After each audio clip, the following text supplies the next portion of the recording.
Series for baseball, for the Dixie Youth World Series. So applaud that decision on his part. And he did send a statement for me to read tonight. So Jason Kraft, on behalf of him, I'm going to read you something. He says, "Good evening, everyone. I want to apologize for not being in attendance this evening. While I realize that this is an important event for the voters of Hickman County and someone who is running for office, my son's participation and representation of our county at the Dixie League World Series takes precedence. In following the values my parents instilled in me of faith, family, and self, I must be there for him during this time. One of the reasons I chose to run for sheriff is my children, and the children are in our community. Many of you are friends with our children and have spent time in our home. Investing in the youth of our community and maintaining a presence will encourage them to continue reaching for their dreams and deter them from situations that may lead them down the wrong path. I greatly appreciate your understanding. Please feel free to pick up a pamphlet to read more about my goals if elected as sheriff. Those are in the other side, if you'll know where that is on the other side there. To read more about my goals if elected as sheriff, and call me with any questions you may have. Have a great night." So I appreciate Jason Kraft sending that. As I mentioned before, elections come around every few years, but yeah, how often does your kid play in the World Series? So without further ado, we'll go on to our sheriff's debate. Mr. Moderator. Okay, so before we start the sheriff's debate, I'd like to encourage the audience to be as brief as possible in your questions, just as consideration for the candidates and the other rest of the audience sake. So we have the first question for the sheriff candidates. Okay, this sir in the front row. With the way the schools are lately with the shootings and everything, are you planning anything if you get to be the sheriff that's going to implement some programs to take away any opportunity that someone might have to get into the schools and cause problems? Jason first. Yes, sir. I plan on getting all the training we can for the SROs, but also for the staff there. I think that there should only be one point of entry at every one of our schools, and you should have to be buzzed in. I know a lot of times, you hear people talk about, well, they can just walk in at any time and they're supposed to go to office. That's unacceptable in today's times. Too many school shootings. There's been over 2,000 school shootings in the last 52 years. Tennessee actually ranks 11th in school shootings over that time period. So yeah, there needs to be more measures, more security. And if we have a reserve deputy program and some of those guys are able to work during the day as far as a reserve deputy, then why not put them in the schools also and have extra security there? Because our kids are our future, and we owe it to them to protect them at all means possible. Thank you. Mr. Howell. All right, for the SRO program, the county only does some of the schools and the city does some of the schools down in Centerville. We do definitely need just one point of entry. One of the problems, and it's something the school has to take care of, is if you just walk around back of the elementary schools and such, you see all the kids playing on the playground. So the single point of entry doesn't really help when they're all back there. They need to have a plan to not to seal off the playgrounds. They need the walking trail down at the intermediate school and stuff, passes right by the school. They need to actually block all that off. And the SROs, they have the summertime when there's not any school in session. The SROs should be the most highly trained law enforcement officers in the county. They need to be able to make sure that we take care of our children. If anyone does try to come in, they don't need their first goal isn't to be buddies with the children. Their first goal is to keep the children safe. They have to neutralize any threats that might present itself to the school. And that includes working with the school system, because it all has to go through the school system. So they have to work with the teachers, because if something does happen at one end of the school and it's the SROs at the other end of the school, we need the teachers to know exactly what to do. I think that we should allow properly trained teachers to be able to carry in the schools. That would help the situation, and it gives more training to them during the summers, more training during all of the times that they have to do their in-service training anyways. Thank you. Mr. Aydelott. Folks, I'm not opposed to teachers carrying guns in the schools, but let's be clear real quick. If I've got SROs in those schools and I've got safes in those SROs' offices, those safes are bolted to the floors for those SROs to have their guns, their AR-15 rifles or shotguns or whatever they may have in there. If you're not going to allow the police officers to have the tools to do their job in that school, I don't know how we're going to give that right to a teacher. Those police officers train year-round, day in, day out, run different scenarios, different drills, go to different schools. The sheriff's job is to take care of those kids by teaching the SROs, by sending them to more advanced schools. Currently, our SROs only go to one certain school each year. I would like to upgrade that, get them to different schools. There are different schools available to teach all kinds of different situations that may happen. You can send them to active shooter schools that are week-long schools for that purpose and that purpose alone. That's all they study for the week. We've got to get them some better training and make it more valuable, but long story short, it comes down to putting it in the budget from our county commissioners and getting it approved to be able to have that money set aside to send the SROs to that. We're pretty safe here where we are now. There are certain things that we can do. One SRO can holler to another SRO on the radio, and that SRO can be there in just a few minutes. If that happens, the deputy on that end of the county hears that same traffic. The city officers hear that traffic. If something's going on, we're very fortunate. Our city police department will come up east if that situation is bad enough. They will leave the city and come up there to assist if at all possible. So we have plans in place to keep them safe. There are some improvements that we can make as far as having the rifles available to the officers in the schools. The sheriff is not, or I'm not, if elected sheriff, I'm not going to sign off on a teacher's certification to say that they are qualified to carry a gun in that school, because what's going to happen if that teacher accidentally shoots an innocent bystander? Who are they going to come after?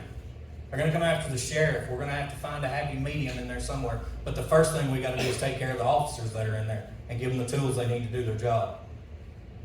Thank you. Mr. Cayce, 30-second vote. As I said before, Tennessee ranks 11th in school shootings over the last 52 years. I'm highly in favor of teachers being armed that want to be armed in the school. As your sheriff, I will sign off on their qualification, because if you keep the proper training records for those people that attend training classes, training sessions, the liability is off the sheriff if that person acted outside that training. As far as an officer having a rifle in the school, yeah, they should have a rifle in the school, but they don't. So why hold your kids' safety hostage and saying we're not going to allow teachers to be armed? Tennessee actually allows teachers to be armed in private schools only. So that can be changed. Thank you. Next question, I believe. Yes, please. This question is for Jonathan. Jonathan, if you're elected. I'm sorry, but we have to have the question that all the candidates can answer. Could you rephrase it in a way that everyone can answer? Okay. You are elected sheriff. Who is going to be your first person to aid you in your administration? We're having a little computer glitch here. Mr. Howell. Could you repeat the question, please? Yeah, that would be, with the microphone, that would be helpful. If you're elected sheriff of the county, who is going to be the first one that you have to help you in your administration?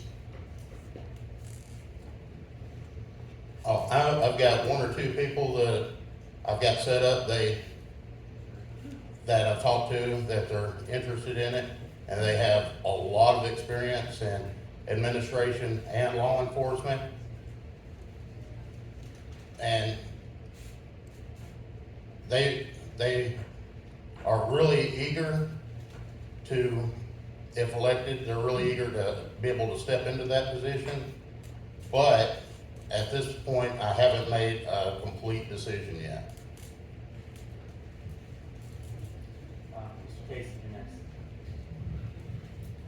If elected sheriff, and I assume you're probably talking about the chief deputy.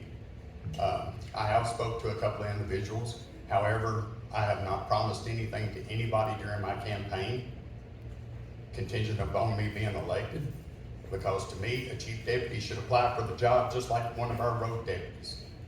You should hire from the most qualified. It doesn't matter if it's a personal favor or a personal friend. That person should be the most qualified of those that are interested. Thank you. Mr. Aydelott. So I've chosen Scott Jones. He's a Hickman County deputy right now. He worked with me at the drug task force when we were both there. He was my supervisor there. Scott has a 30-year veteran law enforcement officer with 20 years of narcotics experience. Scott has administration abilities that I do not. He knows how to work budgets. He knows how to deal with people day in, day out situations. He has a plethora of knowledge in civil seizures, asset forfeitures, and other things that are going to aid the sheriff's office in day-to-day operations under my administration. I've not tried to hide that from anybody. He's a friend. He's been a friend. But he's also the right person for the job. Thank you, Mr. Howell. You have an opportunity to rebuttal. Not really a rebuttal. Nothing else to say? Okay, thank you. We'll move on to the next question then. Let's see. Sir, in the back.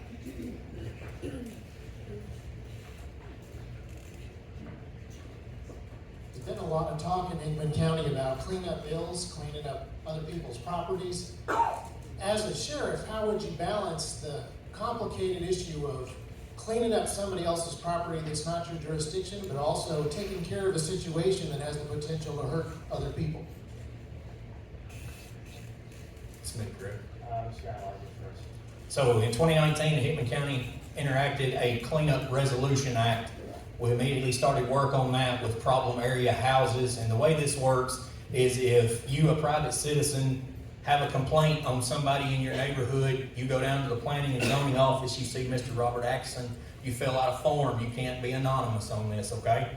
If it is an eyesore, a nuisance, or anything like that, and we need to get involved, you go to court over it. The sheriff's office comes out with Mr. Axon and just makes sure that everybody stays safe and cooler heads prevail. You go to court, the county attorney gets involved. You can retain an attorney if you need.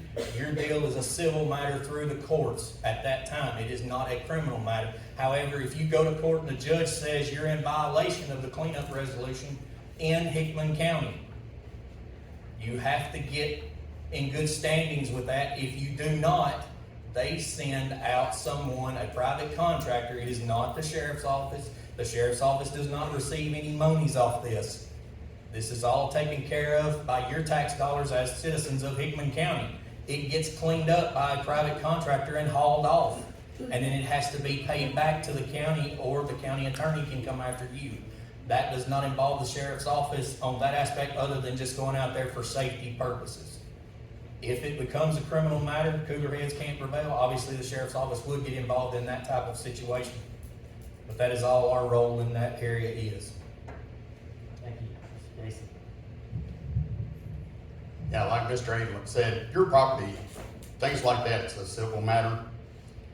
I agree, the sheriff's department should only be there for the protection and to make sure that there is no violence. But everything should be handled through the courts and handled civilly. And hopefully, the sheriff's department wouldn't have to go out that much or tie that much time on things of that nature. But yes, the sheriff's department would be involved for protection of both parties. Thank you, Mr. Howell. Well, it sounds like this is probably a matter that all three of us agree on there. As it being a civil matter, no criminal charges are pending. What that actually says there is your votes count for your county commissioners and all that. If you don't like the law, work to get it changed. Mr. Aydelott, would you like to rebut? Sure. So in that process also, Mr. Axon also has to get special permission from the courts to even go on the property to investigate those situations. He can't just walk over there and say, hey, now obviously you can talk to people and you may get permission from the owner of that property to be on their property under consent. But if they refuse, he can go get a court order to be on that property strictly to investigate it. It doesn't mean you're in trouble and you're going to jail. It is a civil matter. The sheriff's office is only there to help cooler heads prevail. If we see trouble houses, we're out and about, it's an eyesore to the community, we can call him, and I've done it, I'll be honest with you. I've called him several times on some houses that need cleaned up, because they did, folks, they're an eyesore. TDEC can get involved if it's a wasteland full of tires or trash laying around. I want Hickman County to be the best Hickman County it can be. Thank you. Another question from the audience? Yes, ma'am. What is your position on, If, as we're heading into the fall, about forced mandates of masking, forced mandates about closing churches, forced mandates about closing businesses, revisiting us again, as far as the sheriff is concerned? Thank you, Mr. Cayce, you first. Well, as sheriff, I'm not gonna enforce any of that. Our country was founded with the protection of our life, liberty, and freedom. And part of those freedoms and liberties are your choice on worshiping how you choose. Our church that I attend closed the doors one Sunday because of this. And one of the elders said, well, we're not gonna listen to the state. Well, I told him, I said, you just did. You listened to the federal government on closing the doors one Sunday. You know, freedom is the foundation of this country. Now, if you have a business, you have the right to refuse service to anyone, just like the shirt, no shoes, no service. All I can say is the person that doesn't want to wear a mask, patronize another business that believes in your freedoms. As far as vaccinations and things like that, I disagree with forced vaccinations. That is your choice. Thank you, Mr. Howell. You next. Well, my answer would be just pretty short, it'd just be no. That is a grave overreach of the federal government, and I just will not stand for that, period. So I think we've got other problems to worry about if you're wearing a mask or not.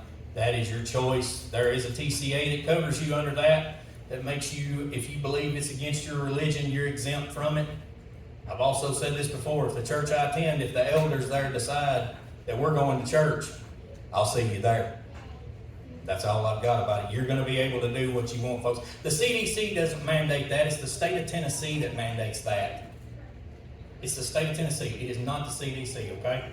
All the shots your children are required to take when they start school up all through school, that's not mandated by the CDC. It's mandated by the state of Tennessee. You have exemptions to that, and those laws are ever changing. And I think we've got other things, more important things to worry about, whether you've got a mask on or not. Thank you. Anything else to say about this? Yeah. As far as the vaccination, yeah, Tennessee dictates on the vaccinations. However, that was upheld by the Supreme Court many decades ago, that vaccinations are required for a child to attend public school. It does not apply to a private school or religious school or anything of that nature.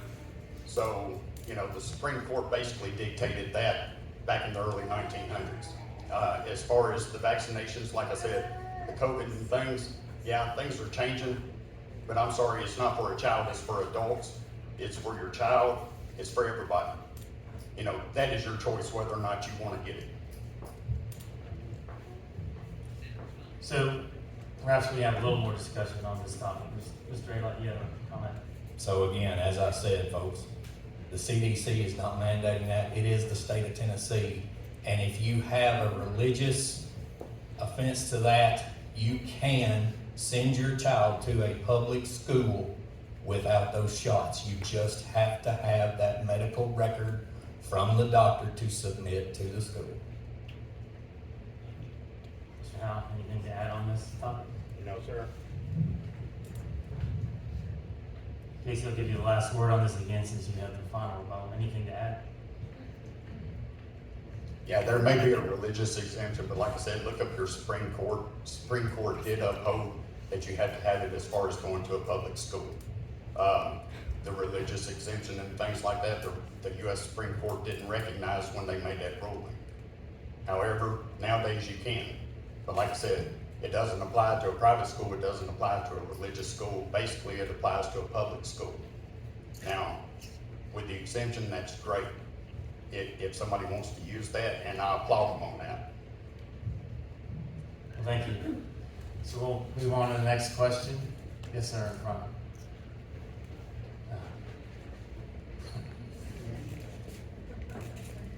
I know I'm hosting here tonight, but I'm going to go ahead and ask a question that I care a lot about for you gentlemen. So Tennessee has a law that says that firearms that are made in the state of Tennessee do not leave the state lines, are not under the jurisdiction of the federal government, meaning the ATF has no say-so over whether a citizen here in Tennessee can do whatever with that firearm. This year, Tennessee has legalized short-barreled rifles, meaning if that barrel in that rifle is 15 inches instead of 16 inches, that's still A-OK in Tennessee. Federal government says that's a felony. You'll go to jail for 10 years for that. The state of Tennessee says it's fine. Now, if you had a citizen here in Hickman County who had a rifle that was a little bit too short, according to the federal government, the ATF, the state of Tennessee says that is perfectly legal. And you found out that the ATF was going to come after a citizen here in Hickman County, would you stand in the way of that ATF agent going so far as to detain or arrest the ATF agent for attempting to enforce that law against Tennessee law here? Al, you're on first. Well, for that, assisting the ATF agent and detaining him are two completely different things. I would not assist in any way the ATF on an item like that, because I think that that is outside of the way they need to do business. Now, if there's a bombing, something like that, you need to call in the ATF to investigate it. That's one thing. For that, I would not be able to have any magistrate sign off on arresting that ATF agent. But as the sheriff, I could refuse to cooperate and help them with their what they wanted to do if I saw it as an unconstitutional treading on it. I think the NFA, the whole NFA is unconstitutional. You know, they need to get rid of all of that. Every gun law is unconstitutional. But getting a magistrate to sign off on the arrest of an ATF agent is a completely different matter. Thank you. Mr. Casey, you're next. Well, first of all, as sheriff, a federal agency coming in that's overstepping their bounds or the bounds of the Constitution, they need to get permission from the sheriff. Otherwise, they don't need to step foot in this county. As far as the firearms go, you're not bordering on the constitutionality of it.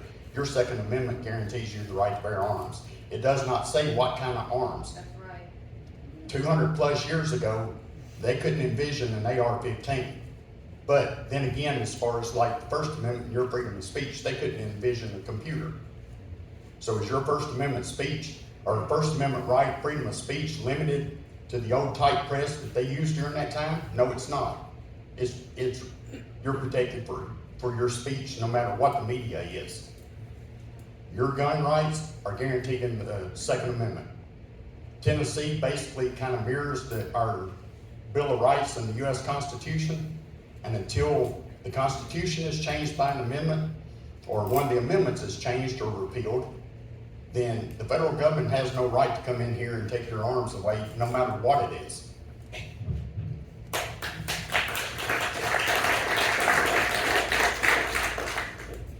So that's kind of a catch-22 situation, folks. What are you gonna do if you go in on a house where you have a known narcotics dealer, convicted felon, and they have a SBR in their house and the barrel's 14 inches or whatever? It has been classified as a SBR, short barrel rifle. It's not classified as a pistol.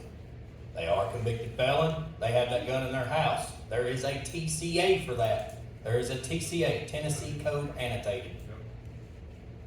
Yeah, I've got one charged in federal court. He's actually in prison right now. Starting July 1st, TCA section 3917-1302, subsection A4, which you're referring to, is deleted. No, it's 1309. Nope, 1309 government schools, 3917-1302. I don't think so, but we'll talk about that a little bit. You're on my time. Look at that. So, you're gonna have issues with that. I don't feel like, again, like Mr. Casey said, the sheriff is the chief law enforcement officer in the county. If the federal government comes into this county, they are not required to notify you. They can come in. However, I would like to have that kind of working relationship to where I know what they're coming in here for. And if it is somebody that is not causing any problems and they're just building a rifle, it's staying, you said, in the state of Tennessee, they can have it. I'm not gonna do anything about it. Unless there's somebody causing problems and there's somebody we know we've got to deal with, and we've got to do something about that. Folks, that's as honest as I can be. It's a case-by-case basis in those situations. That's all I can tell you. Thank you, Mr. Howell. Rob? Not really much else to say about that, but, you know, felon in possession covers that, so everything else I've already said about it. Thank you. Let's move on to the next question. Yes, sir, against the wall over here. Yes, sir. So, as you just said, the sheriff is the chief law enforcement officer in the county. So what would you do to build the sheriff's office up so it can be the largest law enforcement office in the county? Can you repeat it, please? Okay. What I had said is the sheriff's office, as you just said, the sheriff is the chief law enforcement officer in the county. So what would you do to grow the sheriff's office so it's also the largest law enforcement office in the county to enforce the laws over the entire county?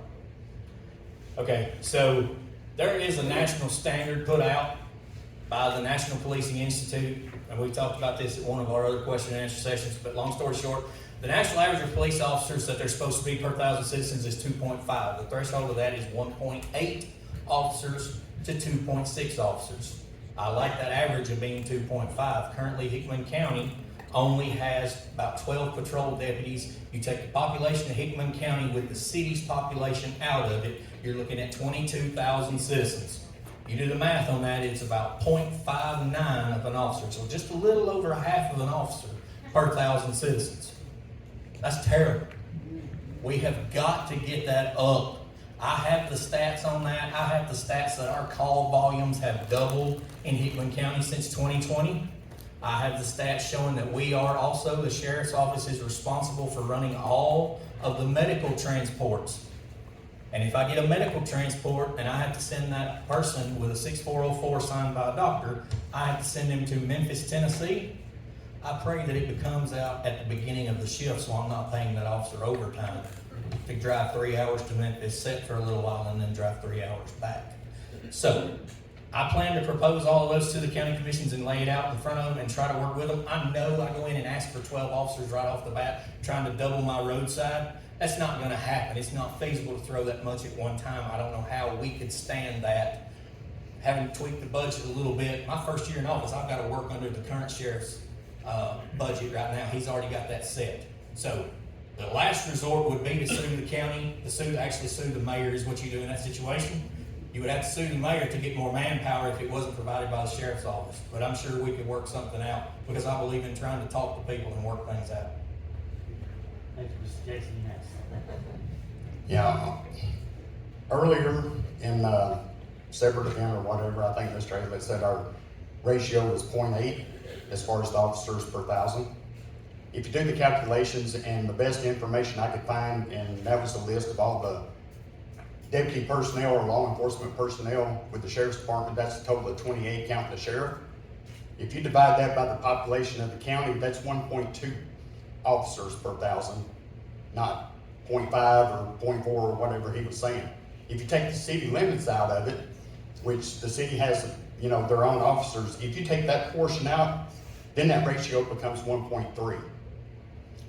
I have a plan that, we can still get the work done without having to sue our county and have the taxpayers split that bill. Now, granted, best situation is that people realize taxes are a necessary evil, and you're going to have to pay a little more taxes to to get the services that you demand. You know, hopefully it wouldn't come to a point where you have the sheriff's department arguing or suing, you know, basically the county over this. Hopefully the people will get behind and get together and force your county commission to increase the revenues. And yes, we all have to pay a little bit more out of pocket. But as growth continues and you don't increase the sheriff's department, then, you know, those ratios fall greatly. Your protection falls greatly. The services that you get decrease tremendously. I'm not a proponent of raising your taxes, but at some point, people have to be willing to give in order to get. Thank you, Mr. Howell. All right, well, there's a couple of things at play there. First would be reserve deputy program. We desperately need a reserve deputy program. It works in a couple of different ways. One, it helps recruit people that want to be full-time deputies. And the reserve deputy program, it's just barely a little bit more over a volunteer basis. Things like transports and stuff, that works out well to fall on the reserve deputies. As for retaining and growing other officers, a couple of things come into play there. One is actually drawing officers in that want to work here, and that starts out at the top with good leadership, and then it falls down to pay and all of that type of stuff. We have a low cost of living in Hickman County, so that's actually a benefit for us. But the county government, well, all governments pretty much, what they do is they put law enforcement and some of the things that we desperately want and need at the bottom of their budgets. And they pay for things that we don't necessarily need off the top. That way, whenever they have to make cuts to those, everybody kicks and screams and says, we need to do things. We need to raise taxes and such, while these other little projects keep on moving along. We do need more money coming into the sheriff's department for all that.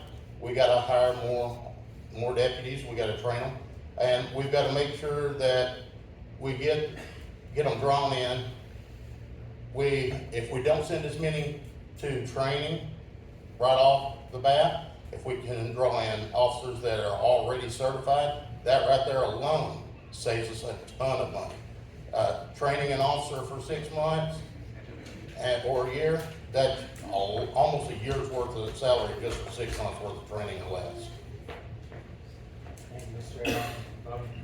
So I'm a huge fan of the reserve program. The sheriff's office had it years ago. The only reason why we don't have it now is because we couldn't find anyone capable that would volunteer to do it, anyone capable to oversee that program. Now, to clear that up, that will help, absolutely, like you've heard. It will no doubt help. The problem we ran into with that also was because nobody wanted to do the transports or set with the inmate or anything like that at the hospital. They just wanted to come out and ride the road with the deputies and arrest people. Seems like fun, but that gets a little old and we have to share responsibilities. The answer is 0.59. We have 0.59, folks. You heard over here 0.8, 1.3, whatever it is. Take 12 officers, that's what's on the road. That's how you're gonna figure it. I'm not gonna count everybody in the agency. If I was gonna do that, I might as well count my correctional officers too. Well, they can't come out of that facility. They have to watch those people. So we have 12 road officers. You take that, divided by 22,000, you're at 0.59. That's what we have working for you every day. We've got to get that up. The only way to do that, we got a raise from the county commissioners earlier this month. That is gonna help tremendous. Also, having an administration that cares about its employees and works hard for them, people will be more loyal to you and stay here even though it doesn't pay as much as the outside agency. About half of our agency now comes from another county every day. About half of our agency comes from another county every day. I think we can fix that and make that better. Thank you. So we'll move on to the next question. Yes, ma'am, in the front. I have a question. I've been hearing that there's some things that's going on, that's taking place, that's unnecessarily using up revenue. Can you name one or two of these areas where you think revenue is being wasted? Is what I've heard said. Revenue is being used in areas where it does not need to be used. What are some of these areas? I have no clue where you heard that. I don't know any area that's been any resource that's been wasted. It was just said this evening. I don't understand what you're saying, ma'am. It was just said this evening. It was just said this evening that there were areas in which things are going on, revenue is being wasted.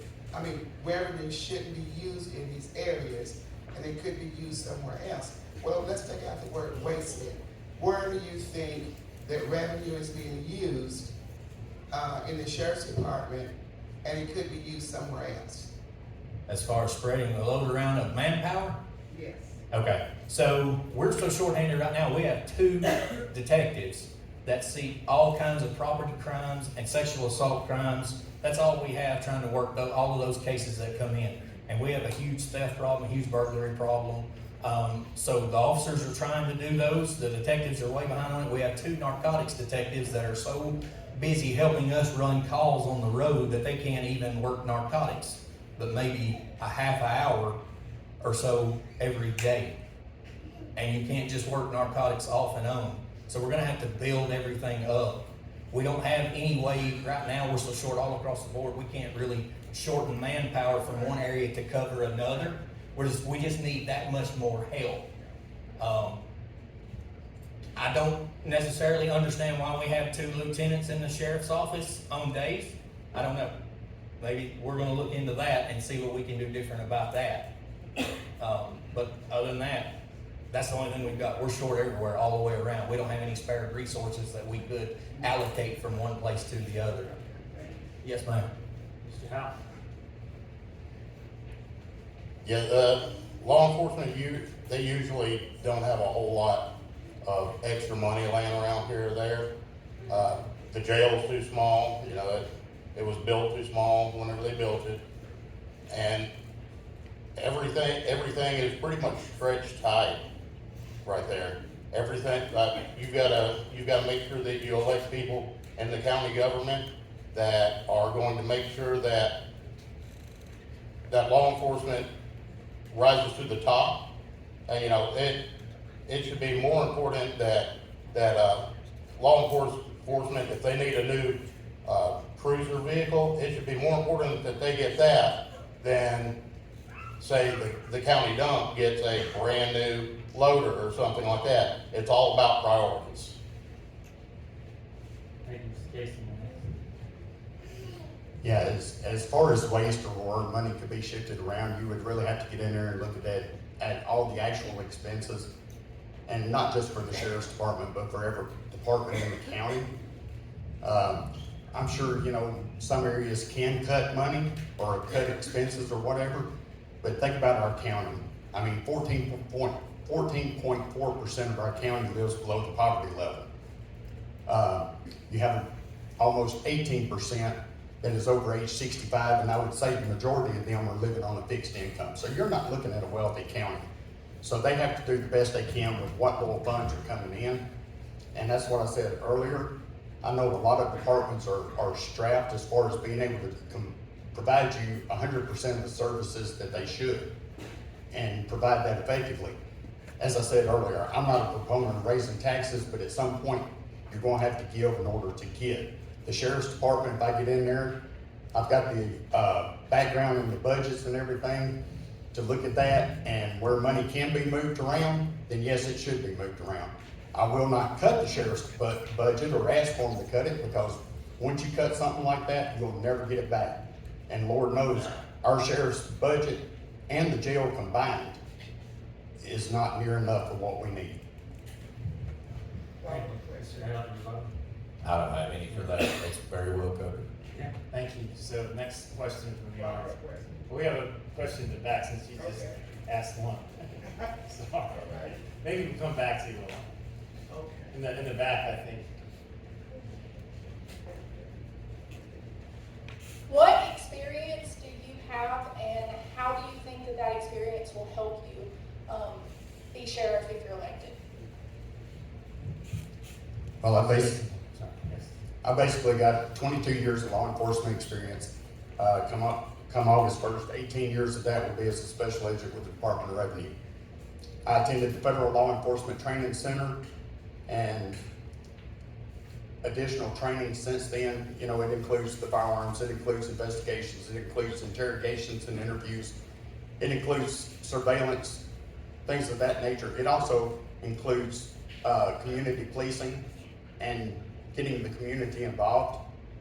I think I have, you know, the experience in those areas that will greatly help Hickman County. Also, as far as the accounting manager position I had at Attorney Center, I dealt with $18 to $21 million a year budgets.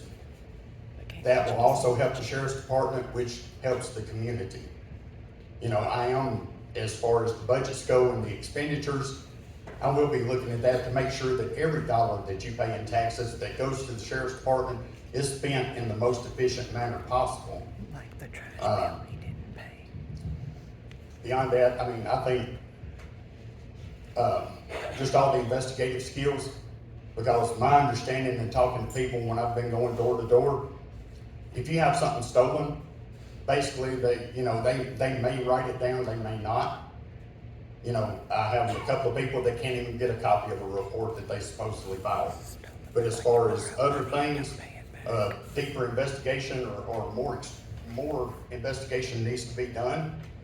Even just something as simple as fingerprints, especially when we're talking about firearms that are stolen out of a person's home. You know, fingerprints should definitely be one thing that is taken on something like that. For me, I spent 2 years as a correctional officer at Attorney Center, and then 6 years at Fairview Police Department, starting as an auxiliary officer, working my way up to a full-time police officer. The rest of my life, I pretty much spent a lot of that time self-employed and or working in the private sector.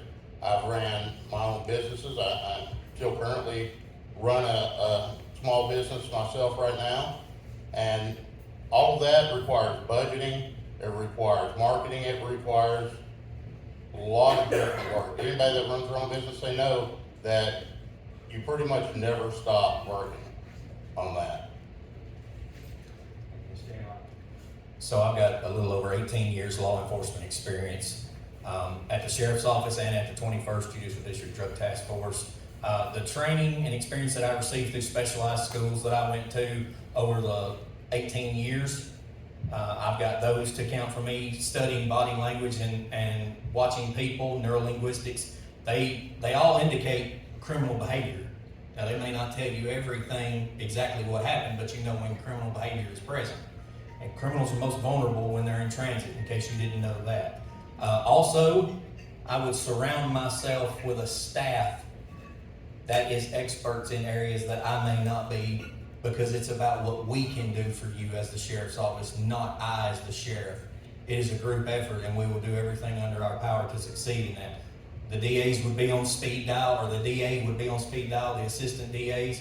They already are right now for me here, but that's fixing to change as we go to the 32nd District. However, I already have that relationship with Hans, who will be the 32nd District Attorney for us here when we go to Hickman, Lewis, and Perry.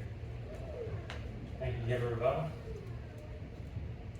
Yeah, as far as budgets, Mr. Howell said, you know, anybody that owns a business, you know, they have to deal with budgets. That's true. Most small businesses don't deal with 240 plus employees and have to budget for everything that they need, to include keeping 1,100 inmates behind bars and keep the public safe. Sometimes you have to cut expenses, but you have to be able to know where you can move the money around to better serve the community and to protect the community. So I believe my experience in that will help the Sheriff's Department and help the county ultimately better. Do we have another question? Front row. Okay, Mr. Cayce, this question is for all of them, but you just described the sheriff's duties as budgeting, running your force of deputies, you named numerous things, and I think all of you would agree you know that's involved. Other than I want to make Hickman County a better place to live, why do you want that job? Mr. Howell, first.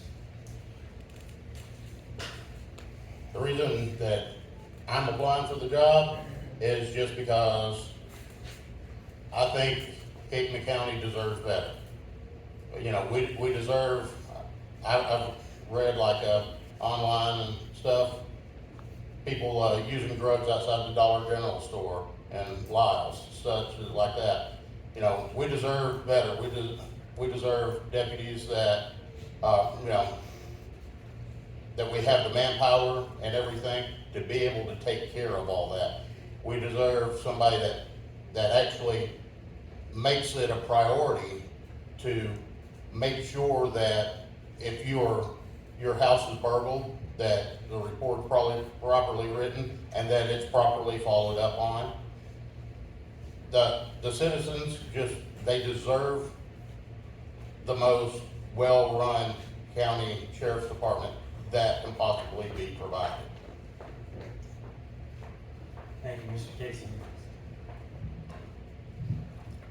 Yeah, the reason I'm on the job as sheriff is to serve the people of the county and to make sure that our homes, our communities are safer for us, our children, and our grandchildren.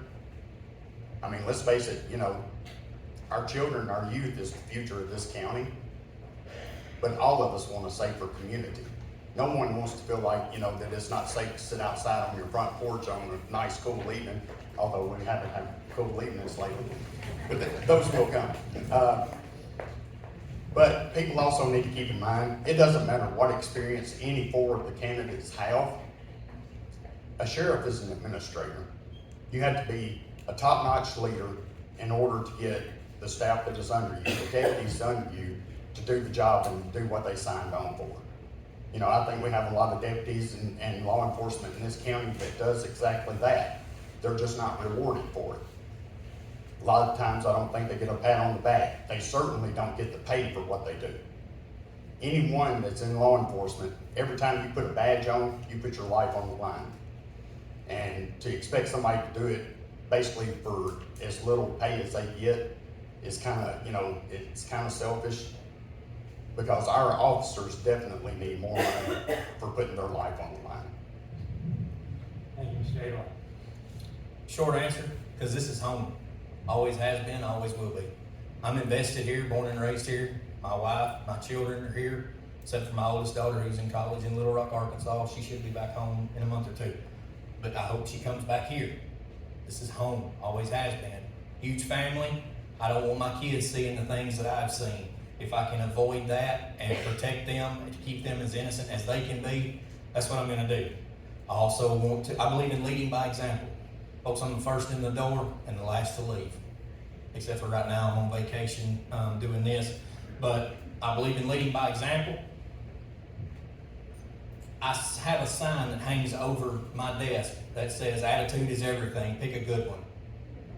And I have that for all my people. I want them to see the desire that I have for this job, and I want them to feel that. And I believe through the motivation and training and things that we can apply under my administration will make that better. I also want the public to have the faith in the sheriff's office. That's kind of really hard right now, and I get my tail chewed all the time for things other officers have done. Had nothing to do with me. Now, I'm not perfect, don't get me wrong. We have bad days too.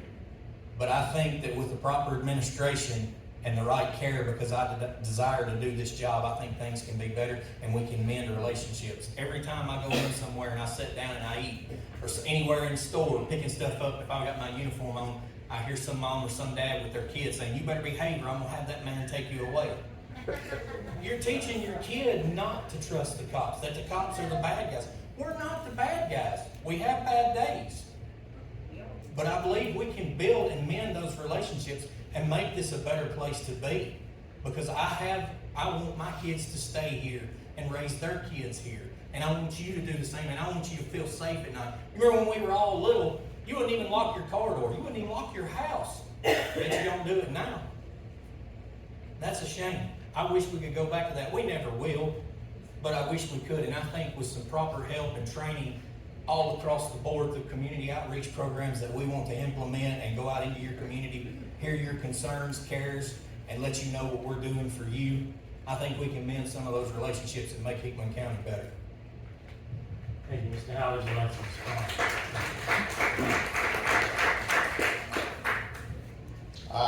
I think the biggest thing there is all three of us that are on the stage, we just want to make sure that our county is taken care of and serve and do the best that we could for our county.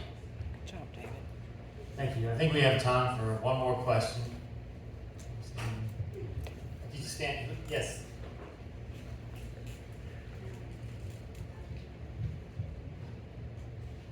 Sometimes crime will cross the county line. Do any of y'all already have relationships built up with other sheriffs in the neighboring counties? And how open are you to working with other sheriff's departments, either for ideas or for help? Mr. Cayce. As far as that goes, yeah, I've got relationships set up with local, state and federal law enforcement agencies. And I have absolutely no problem working with our neighboring counties, or even if it's more than our neighboring county. Law enforcement needs to work together. Sometimes they don't. It's a prestige thing, or they want to get the credit for it. And you see that a lot with like the federal law enforcement agencies. To me, local law enforcement needs to work with all law enforcement that is around here, because ultimately, you're the ones we're serving.